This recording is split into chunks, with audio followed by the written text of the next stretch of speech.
सरकार के खिलाफ प्रदर्शन के दौरान पूर्व मंत्री और टीडीपी नेता कल्लू रविंद्र को पुलिस मंच से उठाकर ले गई, जिसके बाद उन्हें गिरफ्तार कर लिया गया।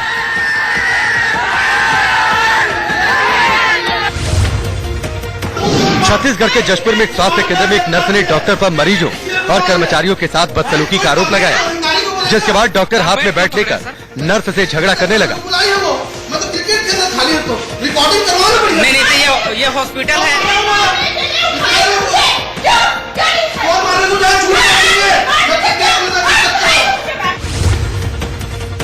अभिनेता अक्षय कुमार ने अपनी नई फिल्म हाउसफुल 4 के गाने बाला की धुन पर करीना कपूर, कियारा आडवाणी और दलजीत के साथ डांस किया।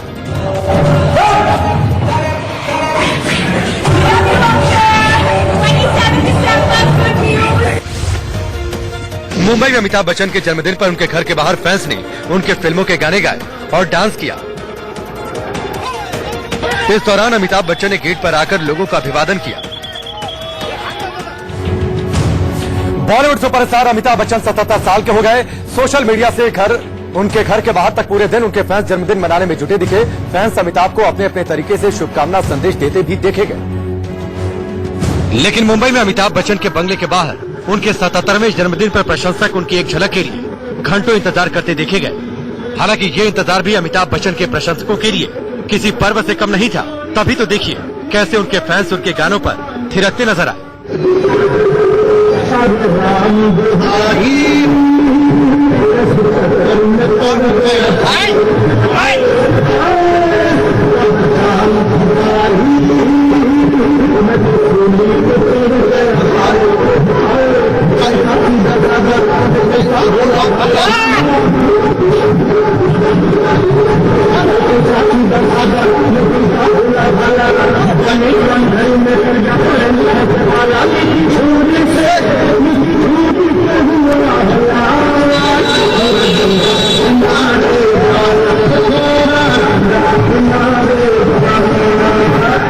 कई लोग अमिताभ के गेटअप में ही वहां पहुंचे और उन्हीं की तरह पूरा लुक अपना रखा था।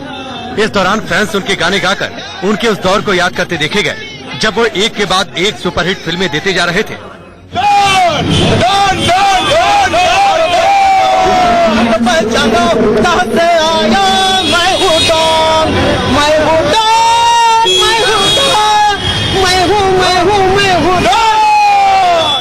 इतना ही नहीं, अधिकतर लोग हाथ में अमिताभ के पोस्टर, फोटो लेकर वहां पहुंचे थे और उनकी एक झलक पाने के लिए बेताब दिखे।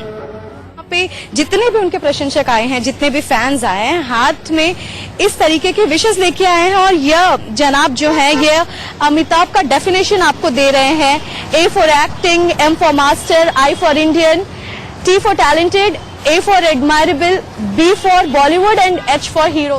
77 साल की उम्र में भी बिग बी जिस तरह की एनर्जी और जिंदा दिली से काम कर रहे हैं, वो कई जवान, चुस्त और तंदुरुस्त एक्टर्स को सोचने पर मजबूर करने के लिए काफी है। शायद यही वजह है कि उन्हें नायक नहीं महानायक कहा जाता है। सिर्फ फिल्मी दुनिया में नहीं, अमिताभ उम्र के इस पड़ाव में विज्ञापन की दुनिया में भी काफी एक्टिव। यही वजह है कि अमिताभ बच्चन इस उम्र में भी फिल्मी दुनिया में काफी सक्रिय हैं। इसीलिए उनके फैंस उनके हर जन्मदिन पर उनके घर के बाहर इकट्ठा होकर उनकी सालगिरह को खास बनाते हैं। देखिए कैसे इस प्रशंसक ने उनकी फिल्म का गाना गाकर उन्हें जन्मदिन की शुभकामनाएं दी। हैप्पी बर्थडे बच्चन साहब जी। मैं आपके लिए एक गाना गाना चाहता हूँ, ध्यान से आप सुनिए। अगर आप लाइव देख रहे हैं तो ध्यान से सुनिए। मैं हर साल आपसे मिलने आता हूँ। तेरे जैसा यार कहाँ, ऐसा याराना, मेरी जिंदगी संभाली, मुझको गले लगा के बैठा दिया पलक पे, मुझे खाक से उठा के, यार तेरी यारी को मैंने तो खुदा माना, याद करेगी दुनिया तेरा मेरा अफसाना। अमित जी की फिल्मों के गाने और डायलॉग तो मानो अब हर किसी की जुबान पर चढ़ते गए हैं। इसीलिए जब भी बिग बी का जिक्र आता है तो जुबान अपने आप उनकी फिल्मों के गाने गुनगुनाने लगती है। प्यार दे, प्यार दे, प्यार दे, प्यार दे रे हमें प्यार दे, प्यार दे, प्यार दे, प्यार दे रे हमें प्यार दे, और दुनिया वाले कुछ भी समझे, हम है प्रेम जवानी, जहाँ भी जाए तुझे पुकारेगा के प्रेम का गाने दे दे प्यार दे। वहीं कुछ फैंस ने उनके लिए 77 की शेप में बर्फ तैयार की थी और उनके घर के बाहर रखी थी। ये बर्फ का 77 अमिताभ बच्चन के लिए था, क्योंकि अमिताभ का 77वां जन्मदिन है। सोशल मीडिया पर ये तस्वीरें वायरल हो रही हैं। जितने भी प्रशंसक हैं यहाँ पर कतारों में खड़े हैं, कोई हाथ में गुलदस्ता लेकर तो कोई हाथ में फोटो फ्रेम लेकर यहाँ पर ताक लगाए बैठा है कि कब यह गेट खुलेगा और बच्चन साहब यहाँ पर आकर अपने सभी प्रशंसकों से मिलेंगे। हालांकि अमिताभ ने भी अपने प्रशंसकों को निराश नहीं किया। काफी देर इंतजार के बाद अमित जी के घर का गेट खुला, वो बाहर आए। इसके बाद उन्होंने अपने हाथ हिलाकर प्रशंसकों का अभिवादन किया। साथ ही सभी को उनके घर के बाहर आकर उन्हें शुभकामनाएं देने के लिए धन्यवाद किया। इस दौरान सदी के महानायक की एक झलक पाने के लिए वहाँ हर कोई बेकरार दिखा। जो आगे खड़े थे और अमित जी को करीब से देख रहे थे, उनकी खुशी का ठिकाना नहीं था। लेकिन जो प्रशंसक पीछे थे, वो उचक उचक कर उन्हें एक नजर जी भर कर देख लेना चाहते थे।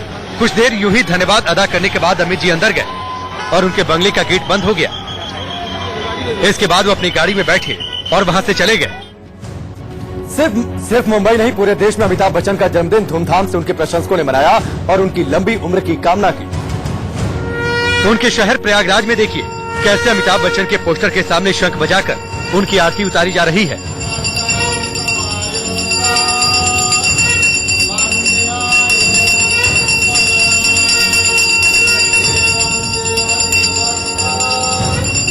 इस दौरान वहां मौजूद उनके प्रशंसकों ने अमिताभ बच्चन को सदी का सबसे बड़ा अभिनेता बताया और उनके स्वस्थ रहने की कामना की। उनके स्वस्थ जीवन और दीर्घायु की कामना की है। उनका हमारे संगम नगरी से जो है गहरा नाता है और उनको जो कला जगत का सर्वश्रेष्ठ पुरस्कार दादा साहब फाल्के पुरस्कार मिलने से हमारी संस्था में और हमारे प्रयागराज में खुशी की लहर दौड़ी है, उत्साह बढ़ गया है। ओडिशा में रेत पर कलाकारी करने वाले सुदर्शन पटनायक ने भी अनोखे अंदाज में बॉलीवुड के शहंशाह अमिताभ बच्चन को जन्मदिन की बधाई दी। मुंबई में विदेशी महिला के रेप के आरोप में पुलिस वाले पर एफआईआर दर्ज हुई है। मुंबई में चेंबूर पुलिस थाने में एक विदेशी महिला का फर्जी पासपोर्ट बनाकर उसका रेप करने के आरोप में एक पुलिस वाले पर एफआईआर दर्ज की गई।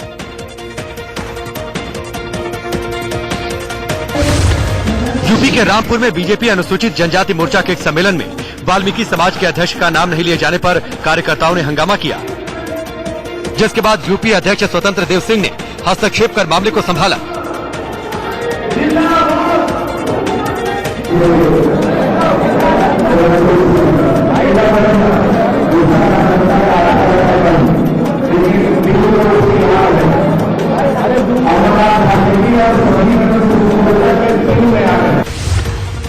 महाराष्ट्र के वाशी में पुलिस ने चेकिंग के दौरान 1 करोड़ 85 लाख के नशीले पदार्थ के साथ 3 लोगों को गिरफ्तार किया।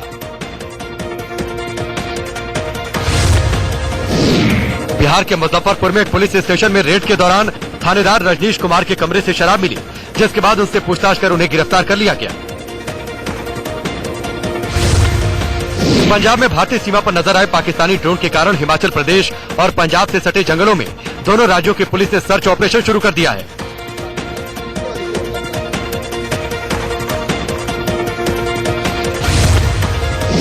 नोएडा के सेक्टर 74 में रहने वाली एक महिला ने एक कंपनी के डिलीवरी बॉय पर दुष्कर्म की कोशिश का आरोप लगाया है। पुलिस ने इस मामले में एफआईआर दर्ज कर जांच शुरू कर दी है। जम्मू श्रीनगर के रामबन में नेशनल हाईवे 44 पर भूस्खलन के कारण 19 घंटे तक हाईवे बंद रहा, जिस वजह से यात्रियों को काफी परेशानी का सामना करना पड़ा।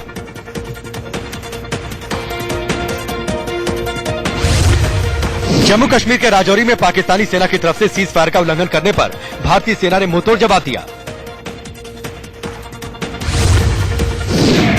पाकिस्तान के पूर्व प्रधानमंत्री नवाज शरीफ को चौधरी शुगर मिल घोटाला मामले में गिरफ्तार कर कोर्ट में पेश किया गया।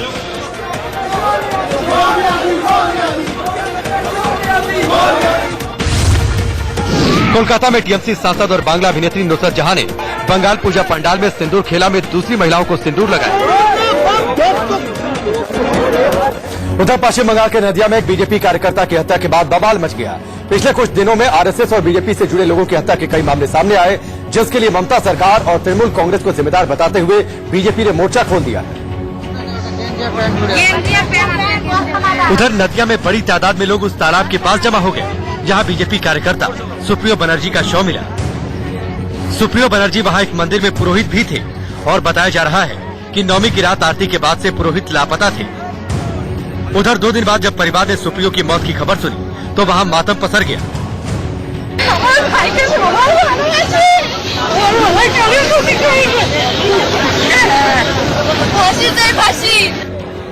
पुलिस के रवैये को लेकर परिवार में गहरी नाराजगी दिखी। उधर लोगों ने भी पुलिस और सरकार के खिलाफ मोर्चा खोल दिया और पोस्टमार्टम के लिए शव देने से इनकार कर दिया।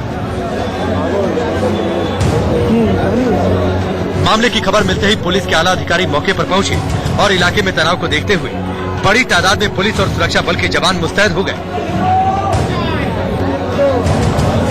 हालांकि ये शक भी जताया गया कि नशे की वजह से पुरोहित की मौत हुई, लेकिन परिवार और बीजेपी के नेताओं ने हत्या का आरोप लगाया। যেখানে লাশটা রয়েছে কেউ মাতলামি করে গিয়ে পড়ে গিয়ে মরবে ওখানে সেটা সম্ভব না। মার্ডার করা হয়েছে, যেখানেই হোক কেউ মার্ডার করে ওখানে ফেলে দিয়ে যাওয়া হয়েছে। कई घंटों की मशक्कत के बाद पुलिस ने लोगों को समझा बुझाकर शव को अपने कब्जे में लिया मामले की छानबीन शुरू कर दी, लेकिन इस मामले को लेकर सियासी पारा चढ़ गया। मुर्शिदाबाद में आरएसएस के कार्यकर्ता प्रकाश पाल, उनकी पत्नी और बेटे की हत्या की गई थी। कुछ दिन पहले नदिया में भी एक बीजेपी कार्यकर्ता की हत्या हुई थी। পুজোর সময় আনন্দের সময় শান্তির সময় এখানে শান্তি নাই, মানুষের প্রাণ যাচ্ছে। আর এখানে সেই জন্য বিজেপিকে ঠেকাবার সব রাস্তা বন্ধ হয়ে যাচ্ছে, পুলিশ কেস দিয়ে আটকানো যাচ্ছে না, তাই প্রাণে মারার জন্য চক্রান্ত চলছে এবং খুন করা হচ্ছে। पश्चिम बंगाल में बीजेपी कार्यकर्ताओं की हत्या का लगातार आरोप लगाती रही है, इसीलिए सुप्रियो बनर्जी की हत्या के बाद बवाल बढ़ना तय है। पीएमसी बैंक पर आरबीआई की तरफ से लगाई गई पाबंदियों से परेशान खाता धारकों ने महाराष्ट्र विधानसभा चुनाव के बहिष्कार का ऐलान किया है। दरअसल पीएमसी बैंक में कई अनियमितताएं पाए जाने के बाद आरबीआई ने खाता धारकों के लिए निकासी की सीमा घटाकर 25,000 रूपये कर दी है, जिससे नाराज और परेशान खाता धारकों ने मुंबई में पीएमसी बैंक की ब्रांच के सामने खड़े होकर महाराष्ट्र विधानसभा चुनाव में वोट न देने से जुड़ा ऐलान किया।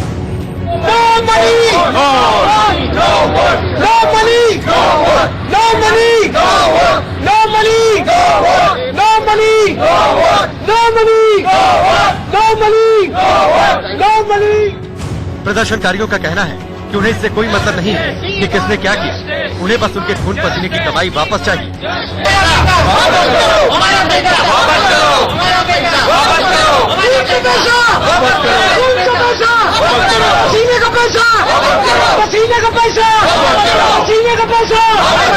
हालांकि ईडी ने खुलासे के बाद कार्रवाई की और पीएमसी बैंक के पूर्व डायरेक्टर और रियल एस्टेट कंपनी HDIL के 2 निदेशकों को हिरासत में लिया, लेकिन प्रदर्शनकारी इससे ज्यादा खुश नहीं है। ये रहा वो और एक जो पोस्टर है जहाँ पे उन्होंने लिखा है मोदी जी जो प्रधानमंत्री है उनको ये एड्रेस करते हैं और ये कहते हैं कि किस तरह से ये हम त्रस्त है, वृद्ध नागरिक कहाँ जाए, बच्चों की फीस कैसे भरे, हम भिखारी नहीं है, हमें अपने हक का पैसा चाहिए, हमें न्याय चाहिए। प्रदर्शन के दौरान देखिए खाता धारक एक एक कर अपनी परेशानी गिनवा रहे हैं। वी वांटेड अच्छे दिन, ये अच्छे दिन है कि हम रास्ते पे आके हम अपने पैसे के लिए भीख मांग रहे हैं।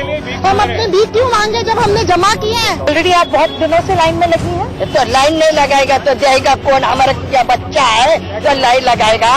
घर में पकाने का इधर लाइन लगाने का, इधर सुनो 1 मिनट, इधर भी लाइन लगाओ, अंदर भी लाइन लगाओ। ये भी कोई तरीका है क्या? इंसान भूखा नहीं गिरेगा।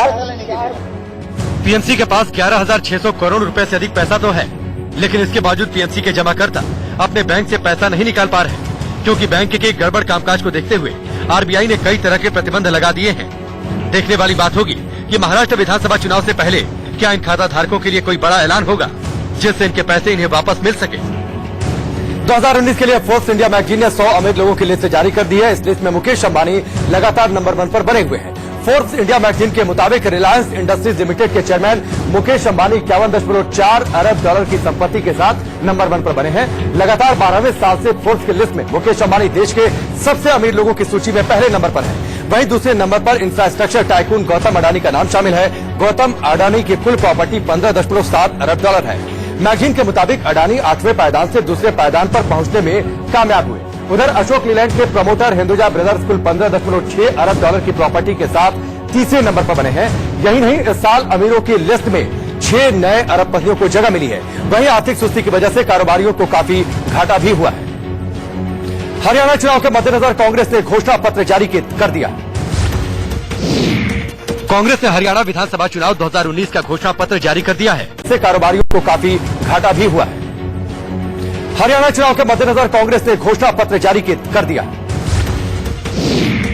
कांग्रेस ने हरियाणा विधानसभा चुनाव 2019 का घोषणा पत्र जारी कर दिया है, जिसमें 300 यूनिट बिजली फ्री और महिलाओं को हर महीने 2000 रुपए रसोई खर्च के लिए दिए जाएंगे।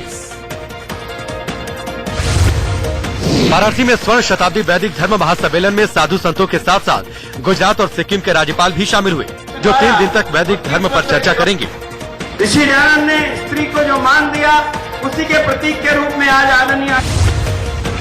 यूपी में हरदोई जिले के थाना प्रभारियों को 100 डायल के साथ आधी रात को चाय पीने का आदेश दिया गया, ताकि उनके काम में और पारदर्शिता लाई जा सके।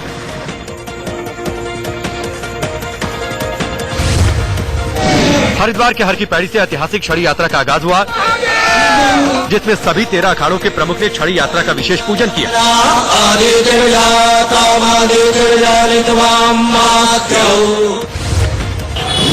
यूपी के मेरठ में ताबड़तोड़ हवाई फायरिंग का वीडियो वायरल हुआ, जिसके लोकेशन और टाइम के बारे में पुलिस अधिकारी पता करने में जुटे हैं।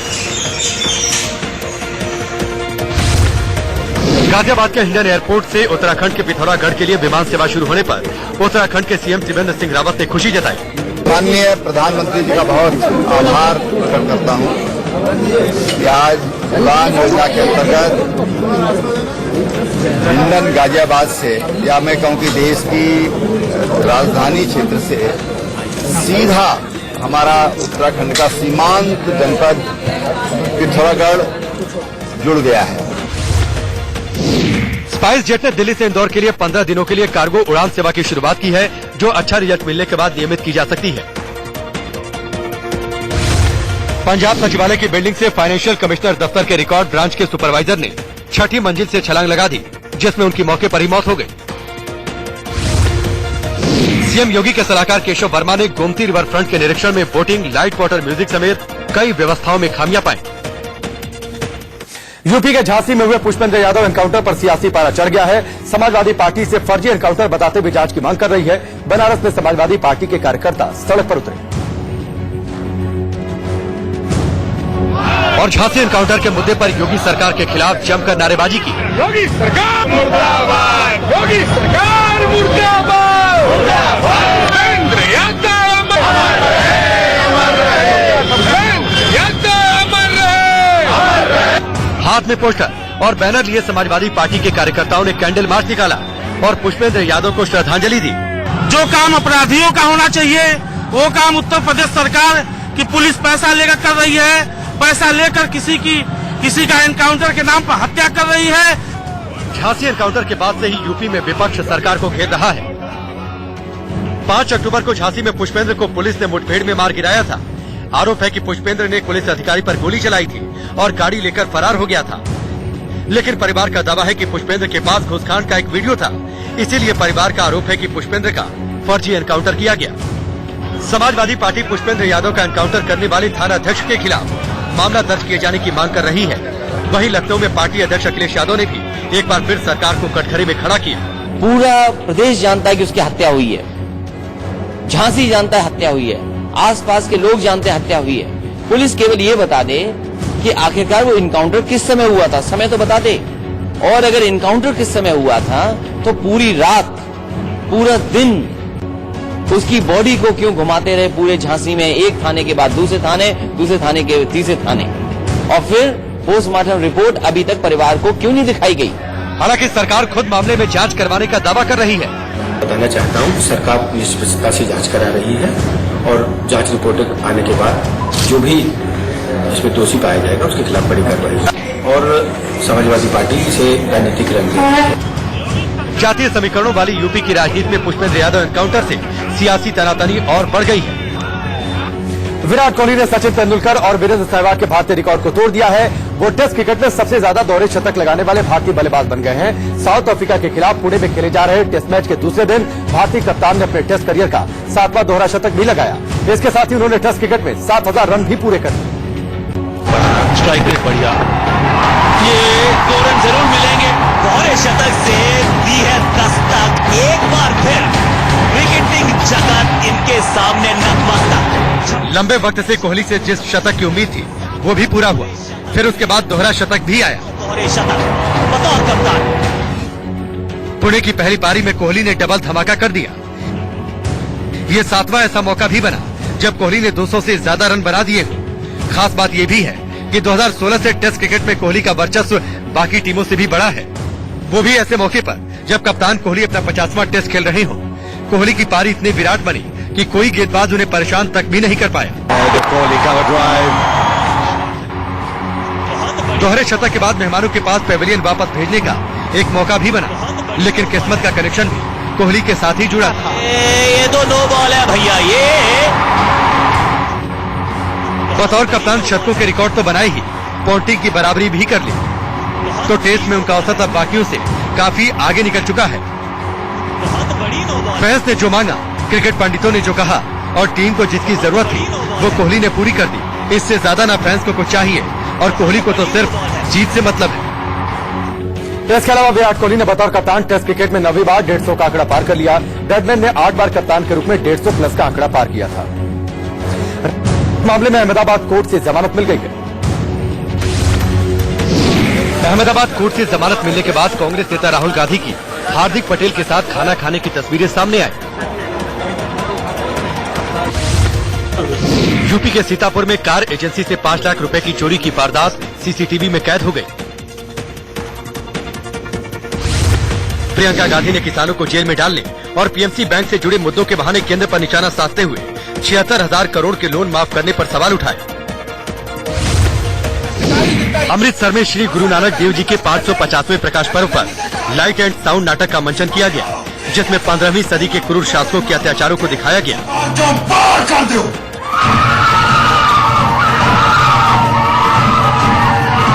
कर्नाटक कांग्रेस के वरिष्ठ नेता जी परमेश्वरा और अन्य के खिलाफ आयकर विभाग की छापेमारी में करीब 5 करोड़ रुपए नकद जब्त किए गए। इथियोपिया के पीएम अभी अहमद अली को पड़ोसी देश इरिट्रिया के साथ चल रहे सीमा विवाद को हल करने में प्रमुख भूमिका निभाने के लिए 2019 के लिए नोबेल शांति पुरस्कार दिया जाएगा। विराट कोहली ने टेस्ट मैच में 7वीं बार दोहरा शतक लगाकर सचिन और वीरेंद्र सहवाग के रिकॉर्ड को तोड़ दिया है। फोर्ब्स ने भारत के टॉप 100 सबसे अमीर लोगों की सूची जारी कर दी है, जिसमें पहले स्थान पर मुकेश अंबानी, दूसरे नंबर पर गौतम अडानी। भारत के दौरे पर आए चीन के राष्ट्रपति शी जिनपिंग से बातचीत के लिए पीएम मोदी ने तमिलनाडु के महाबलीपुरम को चुना। जानकारी से पीएम मोदी का मास्टर स्ट्रोक बता रहे हैं और इसकी वजह यह है कि तमिलनाडु के इस शहर का चीन से ऐतिहासिक रिश्ता है और साथ ही से तमिलनाडु का दिल जीतने की पीएम मोदी की कोशिश के तौर पर भी देखा जा रहा है। और शायद यही वजह है कि पीएम मोदी पारंपरिक कपड़ों में चीन के राष्ट्रपति से मिले।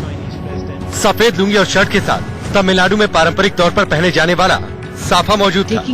मंदिरों के शहर महाबलीपुरम में एशिया के 2 सबसे कद्दावर नेता गर्मजोशी से मिले और एक दूसरे से हाथ मिलाया। महाबलीपुरम का ऐतिहासिक तौर पर चीन से रिश्ता रहा है, इसीलिए चीन के राष्ट्रपति से मुलाकात और बातचीत के लिए महाबलीपुरम को मुफीद माना गया। मंदिरों के सांस्कृतिक और धार्मिक माहौल में दोनों देशों की दोस्ती का सिलसिला आगे बढ़ने की उम्मीद की गई और इसीलिए खुद पीएम मोदी शी जिनपिंग के साथ मंदिर और ऐतिहासिक जगहों पर गए। चीन के राष्ट्रपति को शिल्प कला और मूर्ति कला की बारीकियां समझाई, उनका ऐतिहासिक महत्व बताया। पीएम मोदी के साथ शी जिनपिंग महाबलीपुरम में अर्जुन की तपस्या स्थली गए, उन्हें मंदिर से जुड़ी धार्मिक कहानियां बताई और शिल्प कला पर बातचीत की। इसके अलावा दोनों नेता कृष्णा बटर बॉल गणेश रथ मंदिर और पंचरथ मंदिर गए। महाभारत के पात्रों से जुड़े ये मंदिर अपनी कला के लिए दुनिया भर में मशहूर है। दोनों नेता समुद्र किनारे बने शोर टेम्पल भी गए। एक अच्छे मेजबान की तरह पीएम मोदी चीन के राष्ट्रपति को मंदिर के बारे में एक एक जानकारी देते दिखे। 8वीं सदी के इस मशहूर मंदिर में दोनों नेता देर तक ठहरे और उसकी सांस्कृतिक अहमियत से रूबरू हुए। शाम ढलने पर रोशनी में शोर टेम्पल की अलग ही आभा नजर आई और उसके साए में भारत और चीन की दोस्ती के नए अध्याय का संकेत मिला। महाबलीपुरम में चीन के राष्ट्रपति के स्वागत को पीएम मोदी की मंदिर डिप्लोमेसी कहा गया। लेकिन एक खास बात यह है कि मंदिरों के इस शहर का चीन से पुराना रिश्ता है और इस लिहाज से चीन के राष्ट्रपति से बातचीत के लिए महाबलीपुरम का चयन पीएम मोदी का शानदार फैसला माना जा रहा है। महाबलीपुरम को बंगाल की खाड़ी के पास पल्लव वंश के राजा नरसिंह देव वर्मन ने बसाया था। पल्लव वंश के तहत महाबलीपुरम का चीन से व्यापारिक रिश्ता रहा था। इस शहर से पुरातत्व विभाग को चीन के सिक्के मिले थे। व्यापार की वजह से चीन और पल्लव वंश लगातार करीब आते चले गए थे और माना जाता है कि 7वीं सदी में चीन ने सुरक्षा के लिहाज से महाबलीपुरम के राजाओं से समझौता किया। इससे पहले भी जिनपिंग गुजरात और वाराणसी आ चुके हैं, इसीलिए प्रधानमंत्री मोदी ने इस बार ऐतिहासिक कनेक्शन की वजह से महाबलीपुरम को चुना। इसके लिए चीन ने भी तुरंत हामी भर दी। दोनों नेताओं की मुलाकात कश्मीर से 370 हटाए जाने के बाद हो रही है। कश्मीर के मुद्दे पर चीन का रुख भारत विरोधी रहा है, इसीलिए भी शी जिनपिंग का ये दौरा अहम है। और जानकार मान रहे हैं कि इस मुलाकात में दोनों देशों के रिश्तों को मजबूत करने की पहल हो सकती है। इसकी झलक शी जिनपिंग और पीएम मोदी की आपसी बॉन्डिंग में नजर आई। महाबलीपुरम में पहली मुलाकात में ही दोनों ने गर्मजोशी दिखाई। उसके बाद चीन के राष्ट्रपति को मंदिर दिखाने के दौरान भी पीएम मोदी की बॉडी लैंग्वेज ने अच्छे रिश्तों की गवाही दी। इस दौरान कई ऐसे मौके आए जब पीएम मोदी और चीन के राष्ट्रपति ने हाथ मिलाया। दोनों नेताओं ने एक दूसरे के हाथों को थामा। कैमरे के सामने दोनों नेताओं ने एक दूसरे का हाथ पकड़कर हवा में भी उठाया और कदम दर कदम साथ चलते हुए मंदिरों को देखा। पीएम मोदी ने शी जिनपिंग को नारियल पानी पिलाया और इस दौरान भी दोनों नेताओं के बीच अच्छी केमिस्ट्री का संकेत मिला। लेकिन इसके साथ ही पीएम मोदी के सियासी मास्टर स्ट्रोक के बीच चर्चा गर्म रही। बीजेपी दक्षिण भारत में खुद को मजबूत करने में जुटी है। इस लिहाज से महाबलीपुरम में बातचीत का सियासी मतलब भी निकाला गया। इस दौरान पीएम मोदी लुंगी, शर्ट और अंग वस्त्र के साथ पूरी तरह तमिलनाडु के अंदाज में नजर आए। दिलचस्प बात यह रही कि शी जिनपिंग को उन्होंने तमिलनाडु में प्रचलित नारियल पानी पिलाया। तमिलनाडु की संस्कृति की पहचान भरतनाट्यम नृत्य को देखते हुए पीएम मोदी भाव विभोर नजर आए। अभी हाल ही में भाषा विवाद की वजह से तमिलनाडु में बीजेपी का कड़ा विरोध देखा गया। डीएमके और कमल हासन जैसे नेताओं ने हिंदी के बहाने मोदी सरकार को निशाने पर लिया था। लेकिन इसके बाद पीएम मोदी ने यूएन में तमिल भाषा का जिक्र किया और तमिल भाषा के एक कवि की पंक्तियों को भी उन्होंने सुनाया था। चलिए वक्त यहाँ पर एक छोटे से ब्रेक का, पहुंचे तो वापस लौटते हैं सिर्फ 2 minute.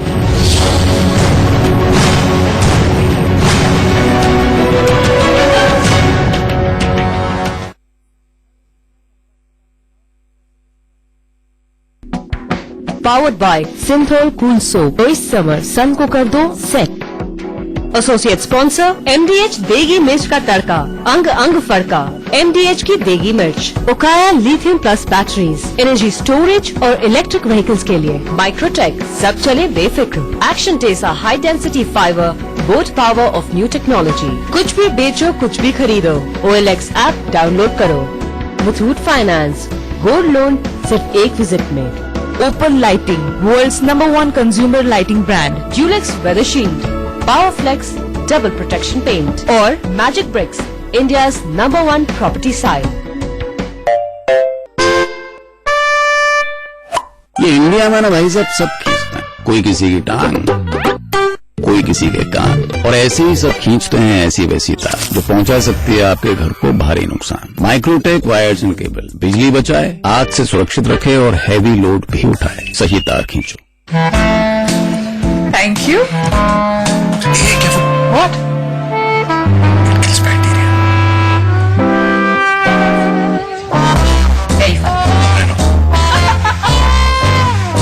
Asian Paints Royal Health Shield, the paint that cares for you. कभी परेशानियों को दबाने के लिए, कभी नजदीकियां बढ़ाने के लिए। अब मन करे जितना पानी गर्म उतना हैवेल्स अडोनिया वाटर हीटर के साथ इसकी इंटेलिजेंट हीटिंग से करिए पानी उतना ही गर्म जितना आप चाहें। Havells Adonia water heater intelligent heating के साथ। नया Head and Shoulders 2-in-1 anti dandruff shampoo और कंडीशनर एक साथ दे 100% तक डैंड्रफ फ्री सुपर सॉफ्ट बाल। नया 2-in-1 सिर्फ 4 रुपए में।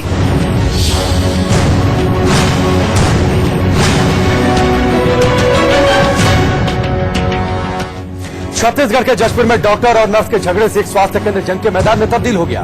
डॉक्टर और नर्स आपस में ऐसे झगड़े के इलाज करवाने आए मरीज भाग खड़े। लेकिन इससे पहले देखिए कैसे रनपुर स्वास्थ्य केंद्र में डॉक्टर शिवनंदन दर्शन नर्स के ऊपर इस तरह तमतमा गए कि उसे मारने के लिए हाथों में क्रिकेट का बल्ला तक उठा लिया।